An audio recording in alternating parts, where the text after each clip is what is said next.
এনে কি আপোনালোকৰ ঘৰৰ ভিতৰতো পানী সোমাইছে জানো? নমস্কাৰ সকলোকে স্বাগতম জনাইছো মোৰ অন্য এটি ভিডিঅ'লৈ। দুদিনৰ আগত মই এটি ভিডিঅ' দিছিলো যে বানপানীৰ বুজ ল'বলৈ গৈছিলো ননৈ অঞ্চলত আৰু এই অঞ্চলৰ এখন গাঁৱত আমি গৈছিলো। তাতে মহিলাসকলে এনেকৈ এটা নামঘৰত আছে আৰু ভাত বনাই সুন্দৰভাৱে আছে, ৰং ধেমালি কৰি আছে।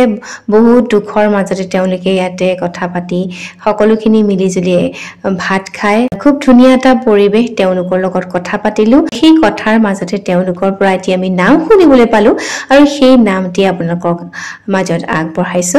শুনকচোন বাৰু কেনেকুৱা লাগিছে। তেওঁলোকৰ ঘৰ পানীত ডুবি আছে, তথাপি তেওঁলোকে ইয়াতে শিবিৰ পাতি আছে আৰু একেলগে সকলোৱে মিলি এসাঁজ খাইছে। খুব ভাল লাগিলে তেওঁলোকৰ লগত কথা পাতি আৰু তাৰ মাজতে তেওঁলোকৰ নামটি শুনিও খুব ভাল লাগিলে। সেইকাৰণে আপোনালোকৰ মাজত শ্বেয়াৰ কৰিছো, পাৰিলে শুনিব।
নামটি শুনিলে কেনেকুৱা পালে জনাব।